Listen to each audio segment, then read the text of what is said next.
વાત હવે હવામાનની। અરવલ્લી જિલ્લાના મોડાસા શહેરમાં ભારે પવન ફૂંકાયો।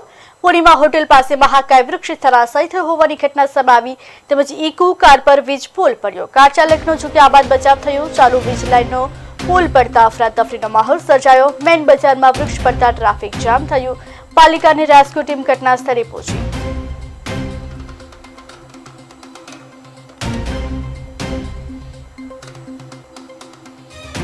આજે જે વાવાઝોડા સાથે જે આવ્યું છે એમાં મોડાસા પ્રોપરની અંદર ટોટલ 4 ઝાડ પડી ગયેલા છે અને પૂર્ણિમા હોટલ આગળ જે મોટું ઝાડ પડ્યું છે એમાં 4 વાહન 1 લારી અને જીઈબીના થાંભલા 2 તૂટીને પડેલા છે। હાલ સેનેટરી અને ફાયર વિભાગ દ્વારા એને રસ્તો ખુલ્લો કરવાની અને હટાવવાની કામગીરી ચાલુ છે।